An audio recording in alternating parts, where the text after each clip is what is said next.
2000년에 현대자동차 그룹이 재계 10위로 시작을 했단 말이에요. 2010년에는 5위로 올라갔어요. 근데 지금은 3위입니다. 엄청 잘 나가고 있는 거죠. 그쵸. 네, 여러분 두 번째 뉴스 토픽으로 돌아왔습니다. 두 번째 뉴스 토픽은 조금 흥미로운 좀 밝은 주제인 것 같아요. 자, 우리나라 경제 떠받치고 있는 제조업 한 기업에 대한 얘기인데요. 일단 제조업 얘기 잠깐 해볼게요. 2020년 기준으로 한국 GDP 중 제조업 비중은 28%에 달았다고 하죠. 자, 이게 어느 정도 수준일까 궁금하실 수도 있는데 세계 평균이 2020년 기준 제조업 비중이 16%고요. 한국과 경제 구조가 비슷한 독일과 일본도 제조업 비중이 20% 초반이에요. 그런데 우리나라 GDP에서는 제조업 비중이 28%에 달한다. 이게 이제 한 5에서 8%포인트 차이 정도면은 괜찮지 않나 싶은데 굉장히 큰 차이입니다. 지금 뭐 그래프 보시면은 글로벌 GDP에서 제조업이 차지하는 비중도 사실 쭉 떨어지고 있죠. 근데 지금 작게 나와 있는 게 16% 2020년으로 콕 찍어서 갖고 온 거거든요. 근데 우리나라는 이것보다 굉장히 높다. 자, 그래서 이렇게 우리나라의 제조업이 중요하단 말이죠. 여러분, 이제 재밌는 얘기 나옵니다. 자, 제조업 중요하단 말이죠. 근데 그 중에서도 현대차와 기아 얘기를 해보도록 하겠습니다. 와, 조금 재밌죠? 자, 현대차, 기아 요즘 주가 난리 났잖아요, 여러분. 저 10년치 주가 추이 보면서 아니, 현대차 요즘 왜 원래는 이렇게 좀 재미없는 주식에 가까웠는데 뭐야, 무슨 일이야? 나 빼고 지금 이런 식으로 좀 놀랐던 적이 있는데 현대차, 기아 얘기를 해볼게요. 정희님, 저희 대학 다닐 때만 해도 라떼만 해도 네. 한 10년 전이죠. 그때만 해도 현대차하고 기아에 취직했다고 하면 어른들이 더 기뻐했던 전 기억이 있어요. 기성세대에게는 현대 기아차라고 하면 뭔가 우리나라 경제를 대표하는 이끌어가는 자부심이 느껴지는 브랜드였는데 요즘 현대차, 기아는 이제 우리나라 경제에서 어느 정도로 중요한 기업인가요? 굉장히 중요하죠. 어쨌든 뭐 처음 말씀하신 거에 좀 돌아가면은 어른들 되게 기뻐하시죠. 현대차 취직했다 그러면. 왜냐하면 1990년대 중반 이전까지는 현대건설과 현대자동차의 역사가 그냥 우리나라 경제 발전의 역사예요. 우리나라는 어차피 수출을 해야 먹고 사는데 이전에는 이제 가발 수출하고 운동화 수출하다가 완성차라는 커다란 거를 수출하기 시작한 게 이제 현대차잖아요. 완전 사이즈가 다르죠. 그렇죠. 근데 지금 시점으로 오면은 우리나라 경제를 지탱하는 두 축이 반도체하고 자동차입니다. 근데 이제 삼성그룹, 특히 삼성전자의 반도체는요. 그러니까 세계의 삼성으로 올라온 게 1990년대 중반부터예요. 그 이전에 경제활동 시작하신 분들은 조금 현대를 더 묵직하게 쳐주시는 이미지가 있죠. 그렇죠. 그래서 무슨 삼성이야? 우리 현대가 진짜 현대가 나라를 일으켰지? 이렇게 생각하시는 저희 약간 부모님 세대 중에서는 계실 수도 있을 것 같아요. 자, 그래서 현대차하고 기아가 실제로 실적도 엄청 잘 냈다고 하죠. 특히 이제 지난해가 정말 잘 나왔죠. 지난해에는 현대기아차가 합산 26조 7,348억 원 영업이익 역대 최대치를 기록을 하면서요. 이제 국내 기업 영업이익 1, 2위를 나란히 차지했습니다. 이제 삼성전자 추월했죠. 이게 2008년, 2009년 이후 14년 만인데요.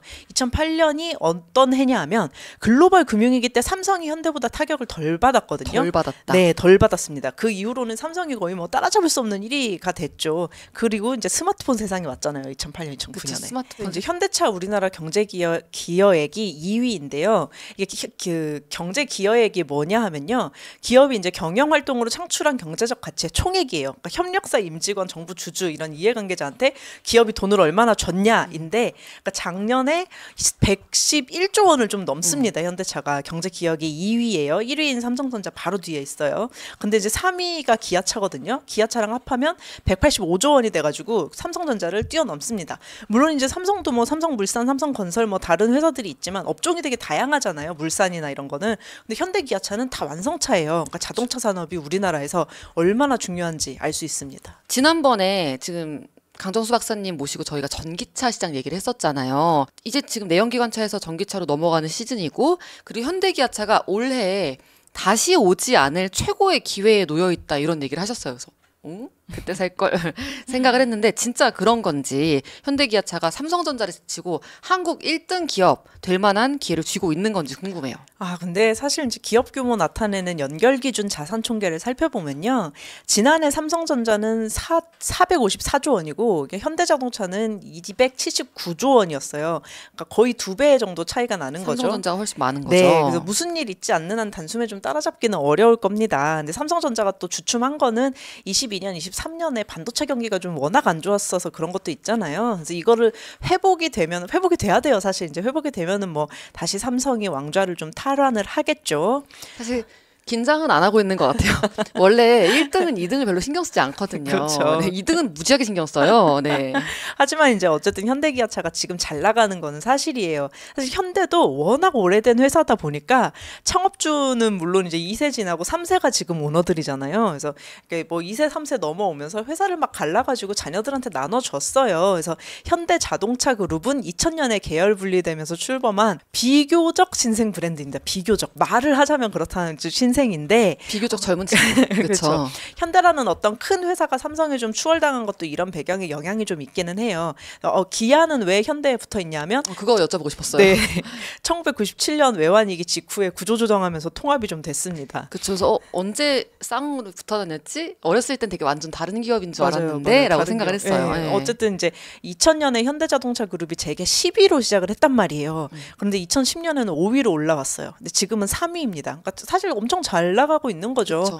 엄청 성장하고 있는데 최근 들어서는 이제 더 성장세가 가속화된 게 뭐냐면 전기차하고 하이브리드 차로 패러다임이 전환될 것 같은 기회를 그쵸, 굉장히 자동차 잘 시장이. 포착을 했고요. 글로벌 시장에서도 미국하고 인도에서 굉장히 좀 잘 나가면서 글로벌 1위인 토요타나 이제 아니면 더 그 정도 나가는 폭스바겐을 좀 추월할 거라는 분석이 있어요.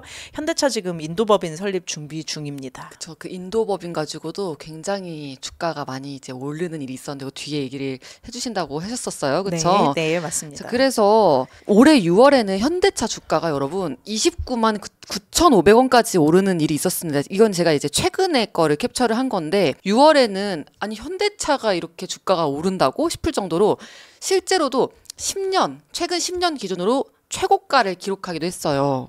지나가고 보니까 난리가 났었다.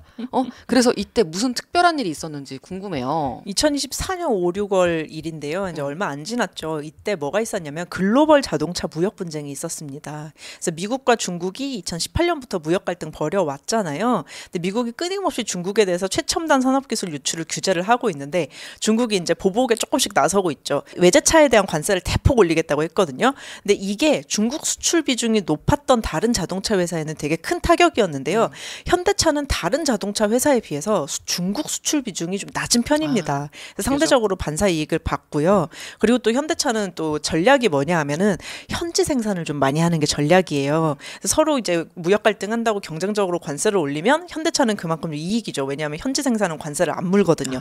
물론 이제 안 좋은 점도 있죠. 왜냐하면 국내 일자리 창출은 안 됩니다. 우리나라에서 네. 만들어줘라고 할 수 없지만 그쵸? 그래도 기업 입장에서 보면은 좀 괜찮은 전략이고요. 특히 인도에서 좀 그렇습니다. 지금 인도 법인 현지 상장하겠다고 준비 중인데 현대차가요. 네, 인도 자동차 시장이 글로벌 4위 시장이에요. 그런데 그냥 4위가 아니라 매년 10% 이상 성장 중인 4위이고요.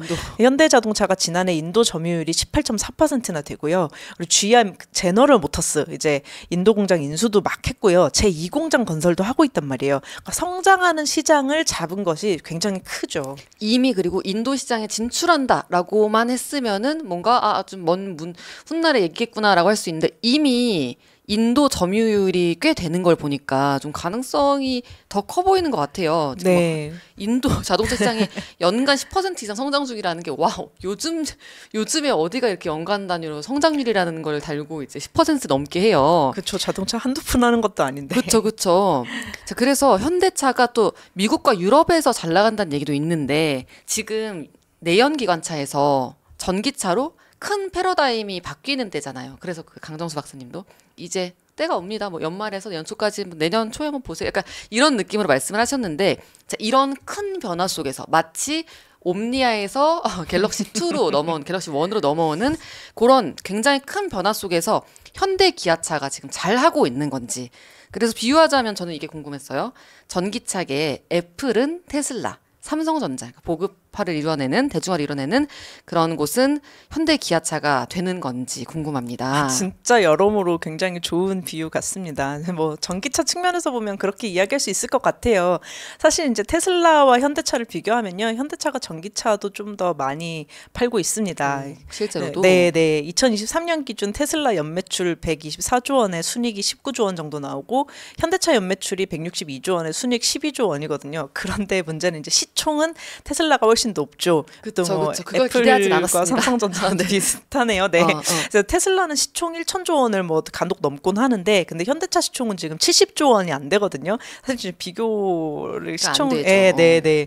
시장에서 테슬라를 자동차 제조업체보다는 이제 에너지 기업이나 인공지능 기업으로 좀 보고 있는 것 같아요. 그래서 패러다임 변화 얘기 말씀하셨는데, 그러니까 사실 이제 전기차로 넘어가고 있기는 한데 전기차 캐즘, 이제 과도기에 빠졌다는 이야기가 지난해부터 나오고 있었잖아요. 맞아. 근데 지금 배터리 열폭주 현상이 일어나면서 전기차 안전성에 대한 불신이 좀 퍼진 상황이라서 그쵸. 생각보다도 내연기관차가 올해 좀 살아남을 것 같다는 생각이 좀 들기도 해요. 근데 현대차는 그래서 이제 전기차에 올인했던 전략을 좀 철회를 했고요. 물론 이제 내연기관차가 전기차보다 조금 더 많이 화제가 납니다만 아무래도 대응 매뉴얼이 확실하게 짜여 있어서 이제 불안하게 만드는 거는 좀 없거든요. 그렇죠. 그래서 전기차는 또 그 화재 빈도라든지 뭐 사례는 좀 적지만 비교적 적지만 굉장히 끄기가 어렵고 네. 이런 뉴스들이 요즘 좀 많이 나오고 있긴 해요. 사실 사기에는 좀 불안한 이슈긴 하죠. 말씀하신 것처럼. 맞아요. 그래서 우리나라에서 이제 전기차 화재로 아파트 지하 주차장이 전소되고 나서 현대기아차는 자신 있게 국내산 배터리 이렇게 짠 하고 공개를 했는데 외제차 브랜드들은 머뭇거리다가 이제 속속 좀 공개하고 있어요. 테슬라는 사실 좀 항상 콧대가 좀 높은 편이거든요. 시총도 뭐 1천조 원 하고 뭐 이러니까. 근데 지난해에는 워낙 매출이 좀 부진했어가지고 중국에서 할인 판매도 하더니 이번에는 뭐 배터리 제조사 공개를 하더라고요. 저 안 할 줄 알았거든요. 근데 사실 이제 그때 벤츠 문제였는데 벤츠가 뭐 중국산 배터리를 썼다 이 얘기가 언론에 되게 많이 나왔었는데 그게 사실은 문제였던 건 아니고 세계 1위 그 배터리 제조업체는 중국산 업체예요. CATL이라고 하는데 이거 약간 이제 칼트라고 잘못 읽으시는 분들 많이 계시더라고요. 근데 그거 아니고 CATL인데 이거를 쓴 게 아니라 좀 더 규모가 많이 작은 회사인 파라시스를 사용한 게 좀 이슈가 됐었거든요. 근데 우리나라 배터리에서도 열폭주 현상은 좀 일어납니다. 그래서 최근에 일어났던 사건까지도 야 이렇게 말씀해 주시는 부정희님이셨고요. 저는 그래서 번외 질문. 일단 현대차가 친환경차로 한다고 하면서 하이브리드도 하고 전기차도 열심히 하고 있다고 말씀을 하신 거잖아요. 네. 근데 현대차가 친환경차 중에 하나로 수소차를 밀고 있다라는 뉴스도 있었어요. 전 똑똑히 기억을 합니다. 그래서 다른 자동차 회사에 비해서 너무 열심히 수소차를 외치고 있어서 저게 진짜 되는 건가 싶었는데 요즘은 어떤가요? 저희 뭐 그린 수소 얘기 한창 할 때가 있었죠. 네. 원이레터에. 그래서 기억하시는 것 같은데 저도 그렇습니다. 근데 상반기 현대차 수소차 글로벌 판매 1위를 했습니다. 그런데 판매량 자체는 급격하게 좀 감소를 했어요. 왜냐하면 수소차 시장 자체가 전년 동기 대비 34.1% 감소를 해가지고요.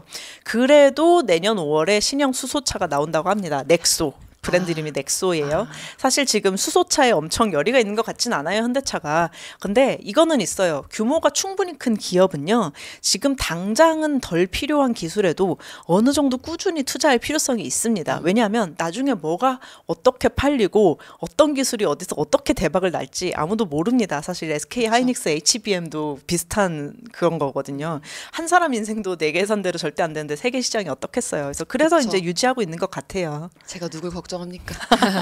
그런 생각이 또 들고요. 네. 자, 그래서 이제 현대차 얘기를 지금 쭉 하고 있는데 현대차 하면은 노조를 떠올리시는 분들도 계실 거예요. 이제 매년 하반기에 노조가 임금을 놓고 이제 처우 임금 협상을 놓고 파업을 하고 회사와 갈등을 좀 이제 겪다가 극적으로 타결되고 이런 과정들이 반복이 되었어요. 근데 최근 6년 동안 현대차에서 파업 없이 노사 임금 협상이 원활하게 되고 있다고 해요. 그래서 올해 7월에도 이 6년 연속 무파업 타결 이런 뉴스가 나왔고요. 이게 회사가 잘 되고 있어가지고 그런 건가요? 저는 약간 분위기 자체가 좀 바뀐 것 같아요. 사실 이제 6년째 노조 집행부는 이렇게 안에 좀 들여다보면은 상당히 이제 강성이라고 하거든요. 근데 코로나19 팬데믹 때 그 강성 노조가 한 발 물러섰습니다. 먼저 물러섰고요. 그러면서 이후에 쭉 합의하는 분위기가 좀 이어지고 있어요. 특히 이번에는 역대 최대 임금 인상하고 50세였던 정년을 60세까지 늘려가지고 합의한 게 좀 빠른 합의에 큰 역할을 했어요. 근데 사실 50세 정년이 지금 상황에 좀 안 맞기는 하죠. 그래서 이제 회사도 좀 받아들일만 했던 것 같아요. 그리고 또 회사가 역대 최대 실적을 냈잖아요. 그래서 사실이니까. 이번에는 회사가 통 크게 양보를 했다라는 분석이 많습니다. 그래서 코로나 때 노조가 물러서고 역대 최대 실적 냈으니까 회사가 조금 더 주고 이런 협력적 노사 관계가 정착이 되지 않았나 하는 분위기가 있기는 있어요. 그래서 이게 결국에는 좀 잘 되고 봐야 되나? 그리고 평소에 좀 잘 돼야 믿고 양보할 거리도 좀 있나? 이런 생각이 좀 들긴 하더라고요. 그쵸. 그래서 사실 이 최근 코로나가 많은 걸 바꿔놨다라는 뭐 생각도 들고 하면서 어쨌든 6년 동안 이렇게 무파업 타결이면은 사실 이런 분위기 말씀하신 것처럼 좀 고착화될 수 있을 것 같아요. 이제 새로운 분위기로 넘어가는 거죠. 네. 새로운 협상의 방식으로. 자, 그래서 이번에는 조금 더 근본적인 얘기를 해볼까요? 이거 재밌는 얘기예요, 여러분. 근본적인 거라고 재미없는 거 아닙니다. 자, 앞서서 우리나라 제조업 비중이 전체 산업 중에서 28%라고 굉장히 높은 수준이다 말씀을 드렸잖아요. 자, 그러면서 그래프를 하나를 보여드렸는데 세계 GDP에서 제조업 비중이 그 그래프를 봤더니 수치가 점점 하락세예요. 근데 그 와중에 전 세계 평균에 비해서 우리나라가 좀 높은 수준이다 말씀을 드린 건데 저는 이 그래프를 보면서 제조업 의존도가 우리나라 굉장히 높은 편인데 근데 이 제조업 자체가 비중이 작아지고 있다는 거잖아요, 여러분. 그래서 다른 산업들이 있어요. 제조업 외에도 금융업, 뭐 건설업, 서비스업 이런 것들이 있는데 그 중에서도 단일 업종 비중이 이렇게 높은 건 제조업밖에 없잖아요. 그렇죠? 근데 경제에서 무엇 하나에 의존돼 있는 건 든든한 게 아니라 불안한 거잖아요. 이거 정희님이 저한테 열심히 얘기하셔가지고 제가 딱 머릿속에 남은 경제하면 딱 떠오르는 게 의존돼 있는 건 든든한 게 아닙니다. 불확실한 겁니다. 불안한 거다.